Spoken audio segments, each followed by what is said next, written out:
नमस्कार दोस्तों, एक बार फिर से राममान एकेडमी के YouTube चैनल पर आपका स्वागत करता हूं। भाइयों,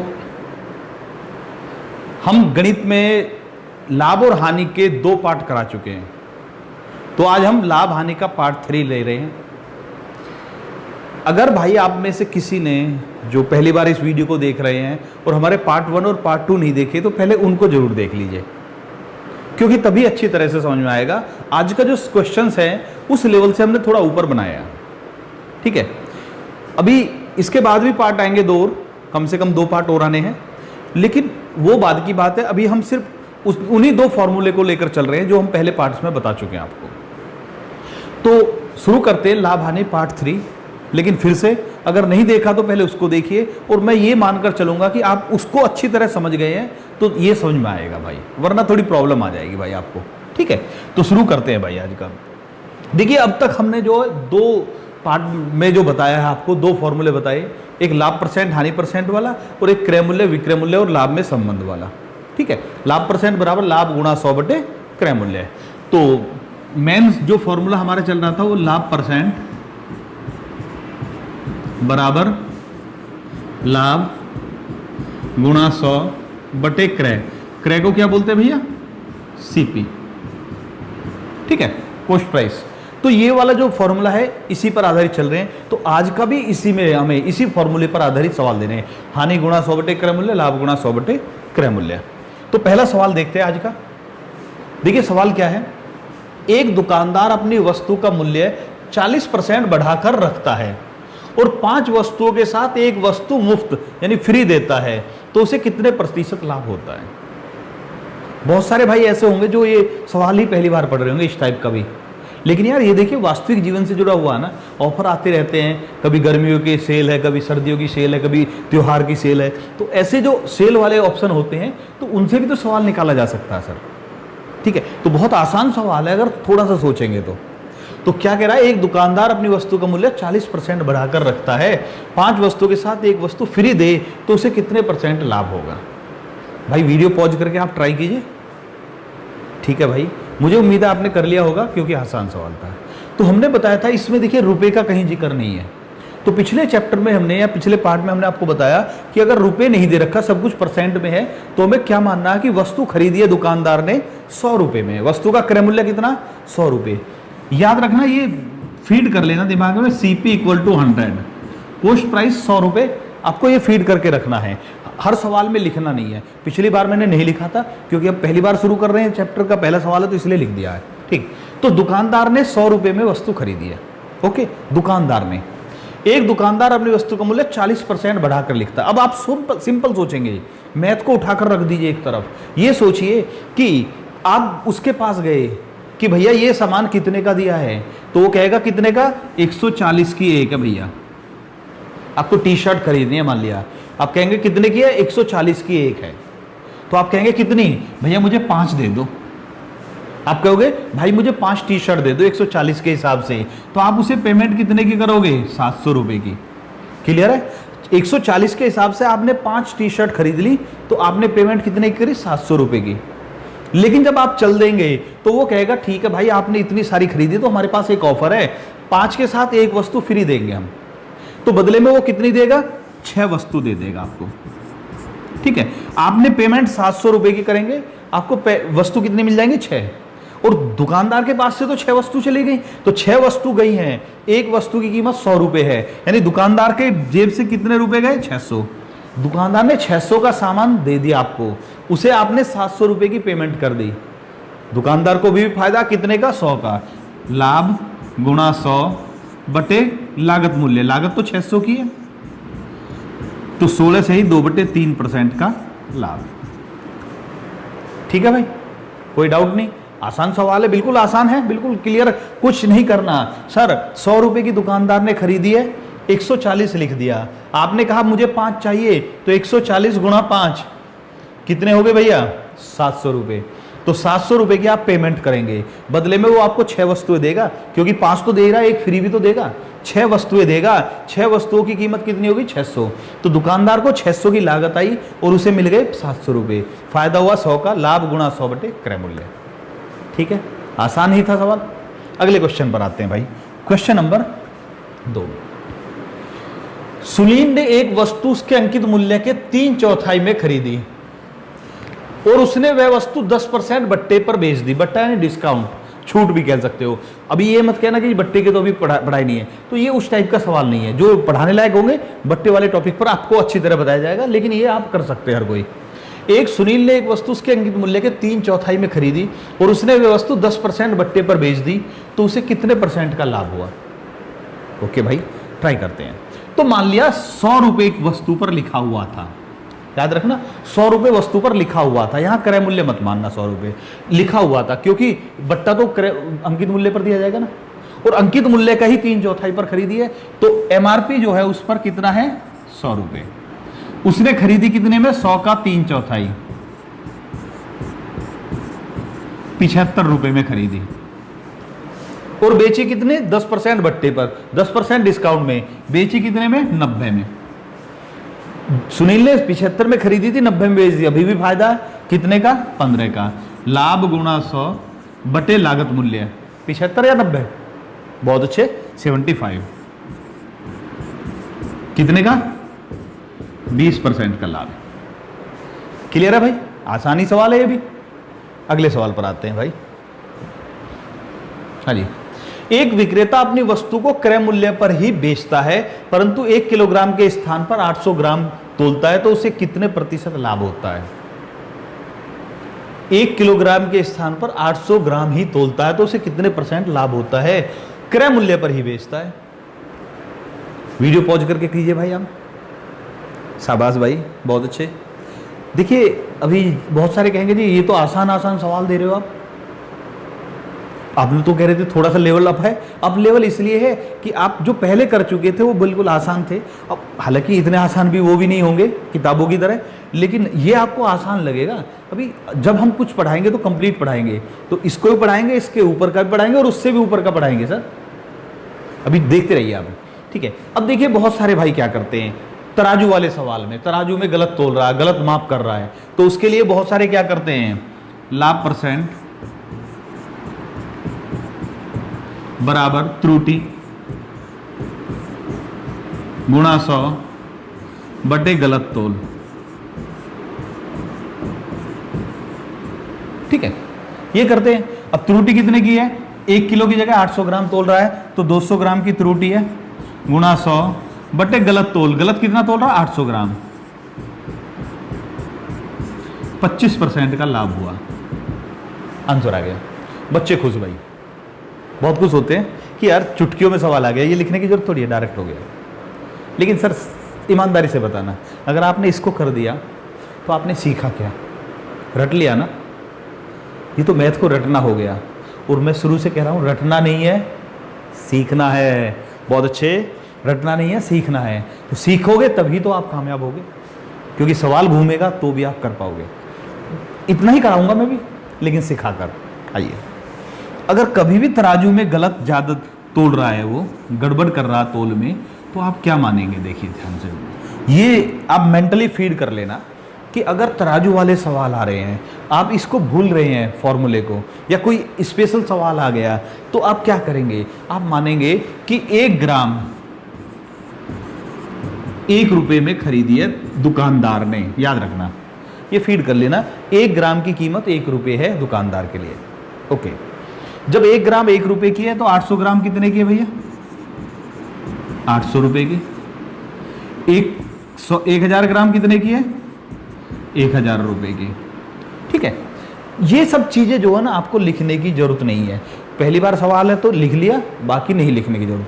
आप फीड कर लीजिए 1 ग्राम 1 रुपये। देखना बहुत अच्छा तरीका है ये। 800 ग्राम 800 की, 1000 है तो 1000 की। जितने भी ग्राम का जिक्र है सारे यहाँ पर आपके दिमाग में अपने आप सेट हो जाएंगे। अब आप थोड़ा सा सोचिए, आप दुकानदार के पास पहुँचते हैं कि भैया जी ये सामान कितने का दिया? चीनी खरीद रहे हैं, भैया चीनी किस रेट दी है? तो वो कहेगा भैया देखिए भाई, आपको जो हम 1000 रुपये किलो देंगे, 1000 रुपये किलो हमारे पास आ रही है, हम आपको 1000 रुपये किलो देंगे, क्योंकि क्रय मूल्य पर ही दे रहा हूँ। तो 1000 रुपये किलो में मान लिया चीनी तय हो गई। ठीक है, बदले में जब आपने 1000 रुपये दे दिए, तो वो तोल कर देगा आपको। कितनी देगा? 800 ग्राम। क्योंकि 1 किलोग्राम के स्थान पर 800 ग्राम दे रहा है ना वो, तो 1 किलो की जगह 800 ग्राम, 1000 ग्राम की जगह 800 ग्राम दे रहा है। ठीक है, तो आपने उसको पेमेंट कितने की, 1000, समझ में आ गया। उसने सामान दिया 800 रुपए का, दुकानदार को तो 800 ग्राम देना पड़ा, 800 का, तो उसे बचत कितने की हुई, फायदा कितने का हुआ, 200। लाभ गुणा 100 बटे लागत, दुकानदार की लागत 800 की या 1000 की, बहुत अच्छे, 800 की, 4 बार कट गया, 4 से 25 बार कट गया, यानी करना आपने भी वही है, बिल्कुल एक ही लाइन में किया आपने भी, ये नहीं किया। लेकिन ये एक बार समझ लीजिए, 2 बार समझ लीजिए, 1-2 सवाल ऐसे कर लिए तो कुछ लिखने की जरूरत नहीं, कोई फॉर्मूला याद करने की जरूरत नहीं, जिंदगी भर के लिए फीड हो गया। समझ में आ गया ना। 1 या 2 बार करके देखिए, इस तरह से डायरेक्ट सवाल इतना ही होगा, और ये समझ के बाद हो रहा, रटने के बाद नहीं हो रहा। कोई डाउट तो नहीं, आगे बढ़ते हैं सर। अब मैं इस पर क्यों प्रेशर डाल रहा हूं, क्योंकि भाई इतने तरीके से सवाल बनता, बहुत तरीके से पूछा जा सकता है, हर सवाल के लिए अलग अलग जुगाड़, अलग अलग फॉर्मूले, कहां तक याद रखोगे। ऐसा तरीका सीखो ना जो हर सवाल को कर सके। अगला सवाल पकड़ते हैं। एक विक्रेता अपनी वस्तु को क्रय मूल्य से 20% अधिक पर बेचता है और 1 किलोग्राम के स्थान पर 900 ग्राम तोलता है। समझ में आ गया।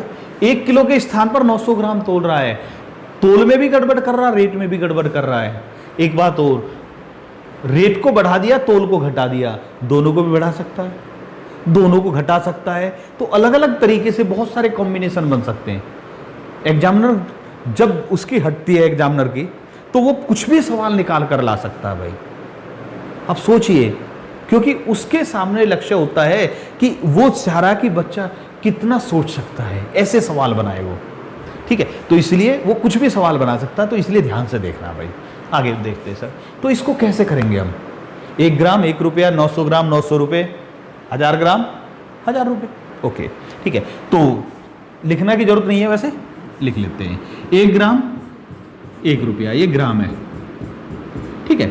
900 ग्राम 900 रुपये, 1000 ग्राम 1000 रुपये। तो वो दुकानदार जो लाया 1000 रुपये का सामान खरीद कर लाया, उसको बढ़ा दिया 20%।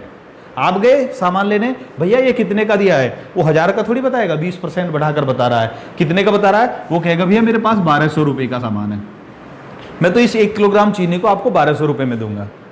आप कहते भैया ठीक है दे दे, तो आपने 1200 रुपये पेमेंट कर दी, उसने आपको चीनी दे दी, लेकिन वहां पर भी गड़बड़ कर गया, 900 ग्राम दी। तो 900 ग्राम उसे कितने की पड़ी थी, 900 रुपये की। इस बार उसे फायदा कितने का हुआ, 300 का। कोई डाउट, ठीक है। लाभ गुणा 100 बटे लागत, लागत तो उसकी 900 रुपये की है ना, ये सब लिखने की जरूरत नहीं है, समझ में आ गया होगा।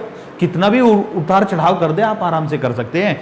1 ग्राम 1 रुपये की आई दुकानदार के लिए, 900 ग्राम 900 रुपये की, 1000 ग्राम 1000 रुपये की आई।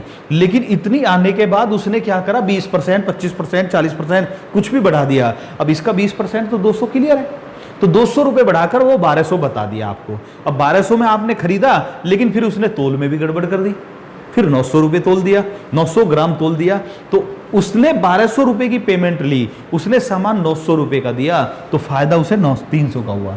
लाभ गुणा 100 बटे लागत, 100 बटे 3 यानी 33 सही 1 बटे 3 आंसर। क्लियर हो गया होगा, कोई डाउट तो नहीं। एक और सवाल देखते हैं भाई, ये बहुत तरीके के सवाल बन सकते हैं, आप सोचकर देखिए ना कितने तरीके से। एक सवाल नया आ गया, एक विक्रेता अपनी वस्तु को क्रय मूल्य से 50% अधिक पर बेचता है, परंतु उसकी तराजू में खराबी है, जिससे वह 1 किलोग्राम सामान को 800 ग्राम ही बताती है, तो दुकानदार को कितने % लाभ होता है। अब यहां पर नए तरीके से सोचना पड़ेगा बंदे को। क्यों सोच रहे हो सर, क्यों नए जुगाड़ लगा रहे हो, नई ट्रिक लगा रहे हो। सिंपल सोचिए, दुकानदार ने 1 ग्राम कितने रुपए भैया, 1 ग्राम 1 रुपया, 1000 ग्राम 1000 रुपये, ठीक है। अब देखिए थोड़ा सा सोचते हैं भजन, ये दुकानदार ने खरीदी है, इसको लिखने की जरूरत तो नहीं है। ओके ठीक है, बहुत अच्छे। अगर आप कह रहे हो जरूरत नहीं है तो हटा दिया हमने। 1 ग्राम 1 रुपये की खरीदी, 1000 ग्राम 1000 रुपये की खरीदी। आप उसके पास सामान लेने गए, उसने 50% बढ़ा रखा है। आप कहेंगे सेठ जी चीनी कितने की दी है, शेर जी चीनी कितने की दी है, वो कहेगा 50% बढ़ाकर 1500 रुपये किलोग्राम। याद रखना 1500 रुपये पर केजी कहेगा वो, 50,000 रुपये किलोग्राम खरीदते तो 1500 रुपये किलोग्राम बताएगा। ठीक है भैया जी दे दो आप सामान लेने गए, जैसे उसने 1 किलोग्राम चीनी चढ़ाई तो उसमें कितनी रीडिंग आएगी, 800 ग्राम। उसके 1 किलोग्राम चीनी आ गई, 800 ग्राम रीडिंग आ रही है, क्योंकि तराजू खराब है, उसे भी नहीं पता कि मेरी तराजू कम दिखा रही है। तो ऐसी स्थिति में आप कहोगे भैया ये तो 800 ग्राम है, मैं तो 800 ग्राम के पैसे दूंगा।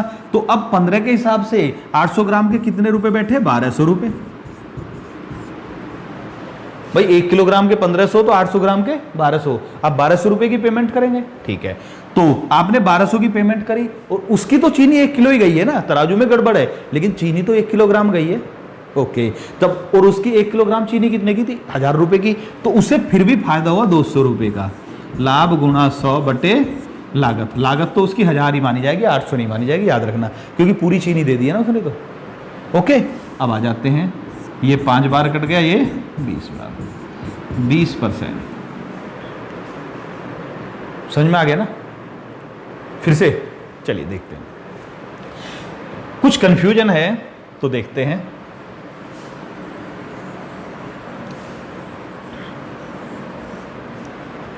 अब आप ये सोचकर चलिए कि दुकानदार ऐसा है, छोटा दुकानदार है, उसने सिर्फ और सिर्फ 1 किलोग्राम ही चीनी खरीदी है। ठीक है, 1 किलोग्राम चीनी दुकानदार ने कितने की खरीदी, 1000 रुपए की। ठीक है, दुकानदार ने 1 किलोग्राम चीनी 1000 रुपए की खरीदी है।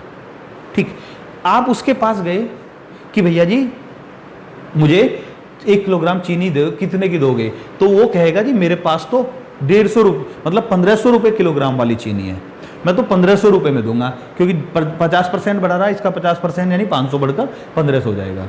ठीक है भैया, आप कहोगे तोल दीजिए। अब उसके पास क्योंकि 1 किलोग्राम ही चीनी थी, लेकिन तराजू खराब है, तो वो जैसे उसको तोलेगा तो रीडिंग कितनी आएगी, 800 ग्राम। तराजू में खराबी के कारण जिससे वे 1 किलोग्राम सामान को 800 ग्राम ही बताती है, रीडिंग आएगी 800 ग्राम। तो दुकानदार क्या सोचेगा, हो सकता कहीं गिर गई हो, किसी बच्चे ने खा ली हो, चूहा खा गया हो, इस तरह सोचेगा, चल भैया 800 तो 800 के ही पैसे दे दे। ठीक है, तो आप 1500 के हिसाब से, 1500 रुपये पर केजी के हिसाब से 800 ग्राम के कितने देंगे, 1200 रुपये। ठीक है, आपने उसको 1200 रुपये दिए, उसकी सारी चीनी खत्म हो गई, आपके पास आ गई 1000 रुपये की जो उसने खरीदी थी, तो उसे कितने का फायदा हुआ, 1000 की चीनी दे दी, 1200 उसे मिल गई, अभी भी उसे 200 का लाभ हो रहा है। 200 गुणा 100 बटे लागत, दुकानदार की लागत 1200, 1500, 1000 या 800, 1000 रुपये, क्योंकि उसकी सारी चीनी जा चुकी है। आंसर आ गया 20% लाभ, 20% लाभ। क्लियर है भाई? ठीक है, ये भी क्लियर हो गया। तो मैंने अभी तराजू में सिर्फ 3 तरह के सवाल बताए हैं, थोड़े थोड़े से चेंज करके, और भी बन सकते हैं भाई, इसलिए कह रहा हूँ समझिए, रटिए मत। तो बहुत सारे सिर्फ पहले वाले को करके सोचते हैं कि हम तो फन्ने खा बन गए हैं, हम तो सब कुछ जानते हैं मैथ में। हकीकत यहाँ पर आती है, हकीकत को पहचानिए, अपने आप को भ्रम में मत रखिए भाई। धोखा खुद को दोगे तो क्या फ़ायदा सर, अगर खुद को ही धोखा देने वाली बात हो जाएगी ये, तो आप सोच रहे हो मैं जानता हूँ लेकिन बहुत कुछ छुटा हुआ है। ओके, अगले क्वेश्चन पर आते हैं, क्वेश्चन नंबर 6। एक दूध वाला दूध में पानी मिलाकर मिश्रण को निश्चित मूल्य पर बेचता है, किस पर, निश्चित मूल्य पर बेचता है, तो उसे 20% लाभ होता है। यदि वह पानी नहीं मिलाए और उसी मूल्य पर बेचे तो उसे 10% हानि होती है। तो मिश्रण में दूध पानी का अनुपात कितना है? वीडियो पॉज कीजिए और भाई कीजिए। ओके, ठीक है, देखते हैं सर। अभी देखिए क्या कह रहा वो कि एक दुकानदार दूध में पानी मिलाकर मिश्रण को निश्चित मूल्य पर बेच रहा है। उसने दूध खरीदा और उसमें थोड़ा पानी मिलाया, उसे 20% फायदा हुआ। अगर वो पानी नहीं मिलाएगा तो उसे 10% हानि हो जाएगी। यानी मान लिया जिस रेट से खरीदा उससे थोड़ा सस्ता जा रहा है, उसका मार्केट में उसका रेट थोड़ा कम है, उसने खरीदा महंगा, तभी तो उसको हानि हो रही है। ओके सर, तो अब देखिए, मान लिया उसने जो है दूध खरीदा 90 किलोग्राम, मतलब वो बिना उसके बेच रहा 90 रुपए का,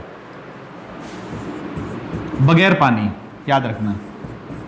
अगर वो बगैर पानी बेच रहा 90 रुपए का, खरीदा 100 रुपए का था, 90 रुपए बगैर पानी के बेच रहा है, और पानी सहित बेच रहा तो 120 रुपए का है पानी सहित। कोई डाउट तो नहीं है भाई? ठीक है, अगर पानी सहित बेच रहा तो वो जा रहा है 120 का, खरीदा था 100 में, और अगर पानी नहीं मिला है तो वो 90 में जा रहा है सर उसका। ठीक है, इसका मतलब बिना पानी के वो 90 है, पानी मिलकर वो 120 हो गया। यानी इसमें और इसमें कितना 4:3 का अनुपात है। ध्यान से सुनना भाई, पानी सहित 4 है, बगैर पानी 3 है। इसका मतलब पानी का हिस्सा कितना 1, दूध का हिस्सा कितना 3, तो दूध और पानी का अनुपात 3:1। 3 हिस्सा दूध है, 1 हिस्सा पानी है, तभी तो मिलकर 4 हो रहा है। हो गया सर, कुछ नहीं करना। अगले क्वेश्चन पर आते हैं भाई। Question number 7। एक व्यक्ति ने 2 वस्तुओं में से प्रत्येक को 7,400 रुपए में खरीदा। उनमें से एक वस्तु को उसने 10% लाभ पर बेचा, दूसरी वस्तु को 10% हानि पर बेचा, तो उसे कितने प्रतिशत का लाभ या हानि हुई? वीडियो पॉज कीजिए और कीजिए भाई। शाबाश भाई, बहुत अच्छे, मुझे उम्मीद है आपने सही किया होगा। ठीक है भाई, तो देखते हैं सर। भाई अगर आपने 1% लाभ किया है तो आप गलत हो। अगर आपने 1% हानि आंसर दिया है तो भी आप गलत हो। फिर से अगर आप अभी भी 1% हानि दे रहे हैं तो भाई फिर मैं अपील करता हूं फिर से कि जाइए और हमारे शुरू के 2 वीडियो जरूर देखिए लाभ हानि के, पूरा कंप्लीट, तभी समझ में आएगा। वो जरूरी है भाई, क्योंकि आप बहुत कुछ मिस कर दोगे भाई, आपको पता भी नहीं चलेगा। अगर आपने इन दोनों में से कुछ आंसर नहीं दिया फिर कोई दिक्कत नहीं है, इसका मतलब आप समझ रहे हो। ठीक है, इसका आंसर है ना लाभ ना हानि। अब ये मतलब क्या है सर? देखिए, बहुत सारे कहेंगे जी हमने तो हानि पढ़ा है। इस तरह के सवाल 2 तरह से होते हैं। पहला सवाल देखिए कि 2 वस्तुएं खरीदी हैं, उसमें एक को 10% लाभ पर, एक को 10% हानि पर, यानी एक पर जितने % लाभ है दूसरे पर उतने ही % हानि है।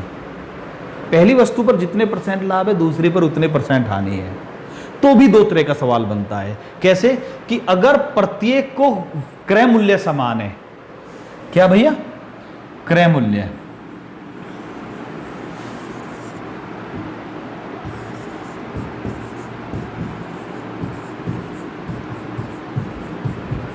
क्योंकि 7,400 रुपए में खरीदा, क्रय मूल्य यानी सीपी, इंग्लिश वर्जन वाले हैं तो सीपी याद रखना। क्रय मूल्य अगर बराबर है, इक्वल है, तो ना लाभ ना हानि। ठीक है, ना तो लाभ होगा ना हानि होगी। लेकिन अगर ऐसी कंडीशन में विक्रय मूल्य यानी एसपी, सेलिंग प्राइस, समान है, बराबर है, तो सदैव क्या होता है भैया? हानि होती है। ठीक है, पहले तो ये चीज आपको ध्यान रखनी है। अगर ऐसी स्थिति में क्रय मूल्य समान है तो ना लाभ होगा ना हानि होगी, और अगर विक्रय मूल्य समान है तो सदैव हानि होगी। ठीक, अब हानि कितनी होगी उस पर भी आते हैं हम। देखिए, इस सवाल को पढ़ते हैं। एक व्यक्ति ने 2 वस्तु में से प्रत्येक को 9,000 रुपए में बेचा। इस बार बेच रहा है वो, पहले में खरीदा था, इस बार बेचा है।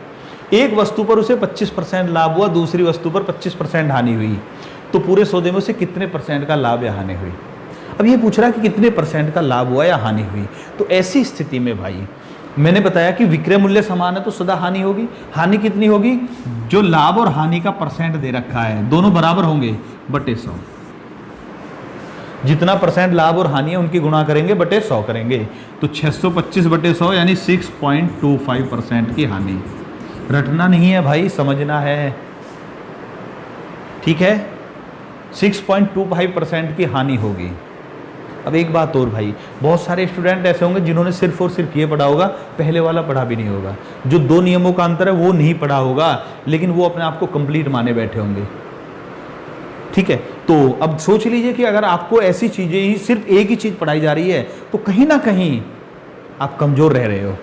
और ये जिम्मेदारी आपकी नहीं है, स्टूडेंट्स की नहीं है, टीचर की जिम्मेदारी है। अब बहुत सारे तो ऐसे भी हैं कि हमारी वीडियो को भी टीचर देख रहे हैं, तो वो अब इन चीज़ों को अब शुरू करेंगे। लेकिन उनको पहले करना चाहिए भाई। केवल बच्चों को भ्रम में मत रखिए, समझ आइए ढंग से। आइए भाई, क्वेश्चन नंबर 9। एक व्यक्ति ने दो वस्तु में से प्रत्येक को 12,000 रुपए में बेचा। याद रखना, सबसे महत्वपूर्ण ये बेचा या खरीदा। एक वस्तु पर उसे 20% लाभ हुआ, दूसरी वस्तु पर 20% हानि हुई, तो पूरे सौदे में उसे कितने रुपए का लाभ या हानि हुई? इस बार परसेंट नहीं, रुपए पूछ रहा है। तो क्या करेंगे सर? बेचा है तो हानि होगी पक्का। कितनी होगी? 20 गुणा 20/100 यानी 4% की हानि।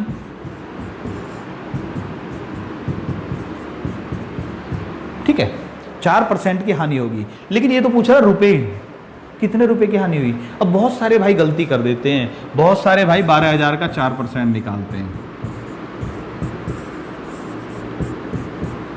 480 रुपए निकालेंगे, गलत है भाई। क्यों? अभी आते हैं। बहुत सारे भाई 24,000 करेंगे, क्योंकि 12,000 की तो एक वस्तु है, 24,000 का 4% निकालेंगे।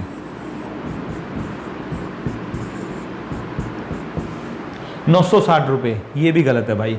तो 480 960 दोनों गलत है। क्यों गलत है उस पर आइए। सर पहले वाले भाग में हमने बताया जो लाभ होता है और हानि होते हैं, लाभ और हानि की कैलकुलेशन किस पर करते हैं भैया? क्रय मूल्य पर, विक्रय मूल्य पर नहीं। और 12,000 रुपए में बेचा है, तो इसका मतलब 12,000 तो विक्रय मूल्य है। हमें कैलकुलेशन किस पर करनी है? सीपी पर, यानी क्रय मूल्य पर करनी है या लागत मूल्य पर करनी है।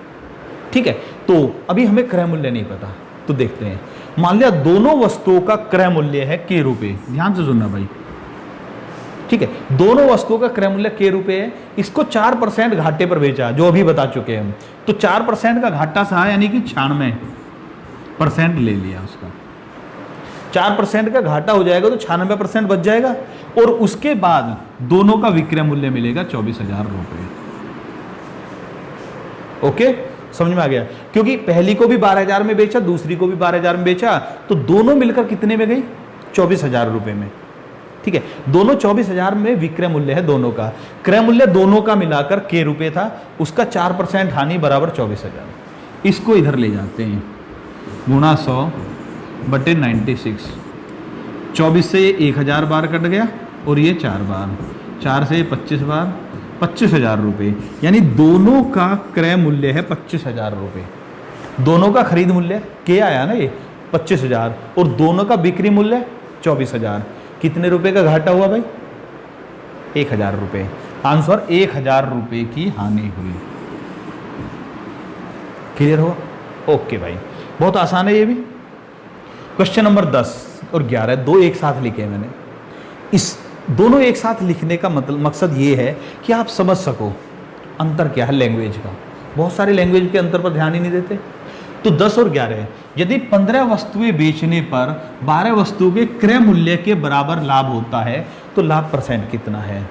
यदि 15 वस्तुएं बेचने पर 12 वस्तुओं के क्रय मूल्य के बराबर हानि होती है, तो हानि प्रतिशत कितना है? ठीक है भाई, आ जाते हैं सर। अब देखिए दोनों सवालों में, एक में लाभ हो रहा है, एक में हानि हो रही है।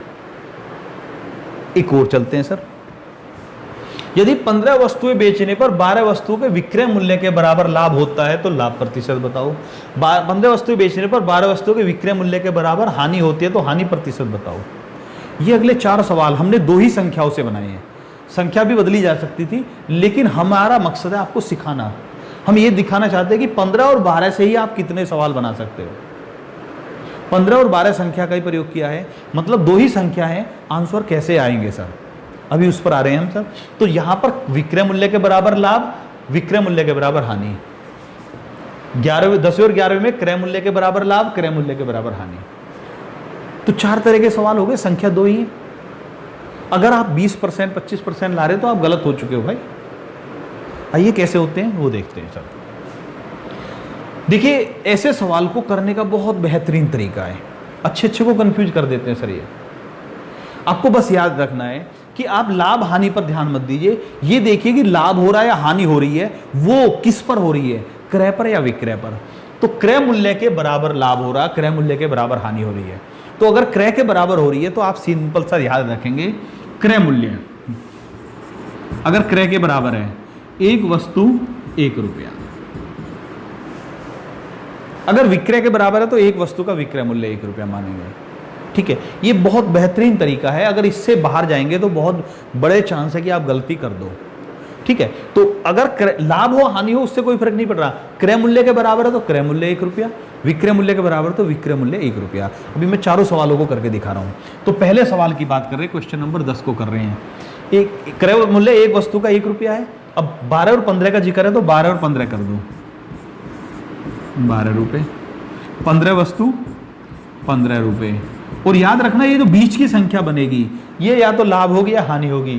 तो ये कह रहा लाभ, ये समझाने के लिए हमने ये भी लिख दिया कि बीच की संख्या लाभ होगी। अब देखिए, अब हमें क्रय मूल्य पता है तो क्रय और विक्रय जब दोनों पता होता तभी तो हम लाभ हानि की कैलकुलेशन करते हैं। क्रय पता तो क्या ज्ञात करेंगे, विक्रय मूल्य। विक्रय मूल्य कितने का ज्ञात करेंगे, 15 का। 15 वस्तु का विक्रय मूल्य यही ज्ञात करना, बस कितना है वो देखते हैं। इसके लिए 15 वस्तु 15 रुपए में खरीदी। ओके, 15 वस्तु 15 रुपए में खरीदी, क्रय मतलब खरीदी है। यदि 15 वस्तुएं बेचने पर 12 के क्रय मूल्य के बराबर लाभ हो, यानी 12 रुपए लाभ पर बेची है। 15 में खरीदकर 12 रुपए लाभ पर बेची, यानी बेची कितने में, 27 रुपए में। ठीक है, लाभ परसेंट बताना है। अब लाभ परसेंट कितना है, लाभ कितने का भैया, 12 का, गुणा 100 बटे खरीद मूल्य कितना है, 15। क्योंकि 15 वस्तु तो 15 रुपए में खरीदी है, सारी की सारी बेची है, 12 के बराबर लाभ हुआ है। तो देखिए फिर से देखिए, एक में खरीदी, 12 रुपए में खरीदी, 12 रुपए का लाभ भी हुआ। 15 वस्तु 15 रुपए में खरीदी है और 15 वस्तु बेचने पर 12 वस्तु के क्रय मूल्य के बराबर लाभ हुआ। 12 का क्रय मूल्य कितना, 12 रुपए, 12 रुपए का लाभ हुआ, यानी 27 में बेची। 15 में खरीदी, 27 में बेची, लाभ हुआ 12 का। लाभ गुणा 100 बटे खरीद मूल्य। 3 से 4 बार, 5 बार, 5 से 20 बार, 80% का लाभ आंसर आ गया भाई। पहला सवाल clear, okay sir. Question number 1 हो गया। अब दूसरे में क्या कह रहा है सर, ये दूसरे सवाल में यहां पर वही चीज है, बस यहां पर क्या है, हानि है। दूसरे सवाल में हानि आ गई है, उसकी जगह 12 रुपए की हानि। 15 वस्तुएं बेचने पर 12 वस्तु के क्रय मूल्य के बराबर हानि होती है। एक वस्तु 1 रुपए में खरीदी, 12 में खरीदी, 15 में बेची और 12 के क्रय के बराबर हानि है, यानी 12 रुपए की हानि है। तो अब यहां पर भी चेंज होगा, बस और सब सेम है, यही चेंज होगा। 15 वस्तुएं 15 में खरीदी, जब बेचने गया तो 12 वस्तु के क्रय मूल्य के बराबर हानि हुई, यानी 12 रुपए की हानि हुई, यानी कितने में बेची, 3 रुपए की। 15 में खरीदी, 3 में बेच दी, हानि परसेंट, हानि हुई 12 की, हानि गुणा 100 बटे खरीद मूल्य। यहां भी वही आ गया, 80% हानि। पहले दोनों क्वेश्चन का आंसर है 80% हानि, कोई डाउट नहीं। पहले का आंसर 80% लाभ, दूसरे का आंसर 80% हानि। क्वेश्चन नंबर 3 और 4 पर आ जाते हैं, मतलब 12 और 13 पर। यदि 15 वस्तुएं बेचने पर 12 वस्तुओं के विक्रय मूल्य के बराबर, 12 वस्तुओं के विक्रय मूल्य के बराबर लाभ होता तो लाभ प्रतिशत कितना है। इस बार विक्रय मूल्य के बराबर है, तो मैंने क्या कहा था, अगर लाभ या हानि है क्रय के बराबर तो क्रय मूल्य 1 रुपया, विक्रय के बराबर तो विक्रय मूल्य 1 रुपया। तो इस बार हम विक्रय मानते हैं, एक वस्तु 1 रुपया। कुछ दिन में ये लिखने की जरूरत नहीं पड़ेगी, 12 वस्तु 12 रुपये, 15 वस्तु 15 रुपये में बेची। अब हमें विक्रय पता, तो दूसरे क्या चीज याद करनी पड़ेगी, क्रय। ओके, 15 का क्रय कितना है। पहले हम सवाल नंबर 12 को कर रहे हैं। 15 वस्तुएं बेचने पर 12 वस्तुओं के विक्रय मूल्य के बराबर लाभ होता है। ये 12 रुपए क्या है, लाभ है। ठीक है, अब सवाल को यहां पढ़िए और यहां देखिए। 15 वस्तुएं बेचने पर, 15 वस्तु 15 रुपए में बेची, 12 वस्तुओं के विक्रय मूल्य के बराबर, यानी 12 रुपए का लाभ हुआ। 15 रुपए में बेचने से 12 का लाभ हुआ। खरीदी कितने में थी, 3 रुपए में। जब 15 वस्तुएं बेचने पर 12 रुपए का लाभ हो रहा है तो खरीदी थी 3 रुपए में भाई। क्लियर। अब लाभ परसेंट कितना हुआ, लाभ गुणा 100 बटे खरीद मूल्य। खरीद मूल्य कितना, 3 रुपए। लाभ गुणा 100 बटे खरीद मूल्य, आंसर है 400% का लाभ। कोई डाउट तो नहीं, ओके सर। विक्रय मूल्य 1 रुपया मानिए। देखिए संख्या बदलेगी तो आंसर और भी बदलेंगे, लेकिन अभी मैं उन्हीं संख्याओं पर करा रहा हूं। अब एक क्वेश्चन और करते हैं हानि वाला। यहां लाभ की जगह क्या है, हानि है भाई, यहां पर है हानि, बस ये याद रखना है। 15 वस्तुएं बेचने पर, क्वेश्चन नंबर 13 को कर रहे हैं हम, 15 वस्तुएं बेचने पर 12 वस्तुओं के विक्रय मूल्य के बराबर हानि होती है, तो हानि प्रतिशत कितना है। एक वस्तु 1 रुपये में बेची क्योंकि विक्रय मूल्य के बराबर हो रही है, 12 वस्तु 12 में, 15 वस्तु 15 में, तो 15 वस्तु बेची तो 12 के विक्रय के बराबर हानि हुई, यानी 12 रुपये की हानि हुई है। अब 2-3 बार कर लेंगे तो समझ में आ जाएगा, फिर ये सब लिखने की जरूरत नहीं पड़ेगी। तो 15 वस्तुएं खरीदी कितने में थी, 15 रुपये में बेचने से 12 का घाटा हुआ है, यानी खरीदी थी 27 रुपये में। 15 वस्तुएं बेचने पर 12 रुपये की हानि हुई है, 15 वस्तु 15 में बेची, 12 की हानि हुई है, यानी खरीदी थी 27 में। अब आ जाते हैं, हानि परसेंट बराबर हानि गुणा 100 बटे क्रय मूल्य, हानि 12 की गुणा 100 बटे क्रय मूल्य, 3 से 4 बार, ये 9 बार, 400 बटे 9% की हानि, ठीक है। 44 सही, 4 बटे 9% हानि। कोई डाउट भाई? अभी देखिए हमारे पास 4 क्वेश्चन थे, उनके 3 अलग अलग आंसर आए, और कमाल की बात यह है संख्या वही थी। और उससे भी ज़्यादा कमाल की बात यह है कि बहुत सारे भाई जब इन सवालों को पहली बार करेंगे तो इन चारों में या तो 20% लाभ हानि देंगे या 25% लाभ हानि देंगे, अंतर, क्योंकि वो लैंग्वेज पर ध्यान ही नहीं देते। और 20-25% का तो किसी में जिक्र भी नहीं, चारों सवाल कर लिए, ना तो 20% आया ना 25% आया। तो इसीलिए कह रहे हैं कि अगर आपने केवल रट रखा तो कहीं ना कहीं आप मार खा ही जाओगे। ठीक है सर, समझ में आ गया होगा आपको। अभी तक हम सिर्फ 2 ही फॉर्मूले लेकर चले हैं, किसके भाई, लाभ और हानि के। लाभ हानि के हमने अभी तक सिर्फ 2 ही फॉर्मूले बताए हैं। अगली वीडियो में हम तीसरा फॉर्मूला लेंगे जिसमें विक्रय मूल्य और क्रय मूल्य के बीच संबंध होता है, उस संबंध वाले फॉर्मूले को लेंगे। उसके बाद फिर हमारा कौन सा रह जाएगा, बट्टे वाला रह जाएगा। याद रखना, अलग अलग वीडियो बनाने का मकसद यही है कि आप हर चीज़ को समझें। हम नहीं चाहते कि लाभ हानि जैसे चैप्टर में आपका एक भी सवाल मिस हो, कैसा भी सवाल बन जाए। बहुत वैरायटी है अभी सवालों में, बहुत वैरायटी बची हुई है, ठीक है। तो इसीलिए इतनी सारी वीडियो बन रही है भाई। आपको ये वीडियो कैसी लगी है प्लीज़ कमेंट जरूर करें भाई, क्योंकि बहुत सारे भाई कमेंट करते हैं लेकिन ये नहीं बताते वीडियो अच्छी लगी है, और अच्छा लगा है तो कौन सा टॉपिक अच्छा लगा है, कौन सा पोर्शन अच्छा लगा है, कौन सा सवाल अच्छा लगा, इस वीडियो में आपको क्या अच्छा लगा ये ज़रूर कमेंट करें। मैं आपके कमेंट का इंतजार कर रहा हूँ। ज़्यादा कमेंट का आंसर नहीं दे सकता, लेकिन याद रखना कमेंट पढ़ता ज़रूर हूँ मैं भाई।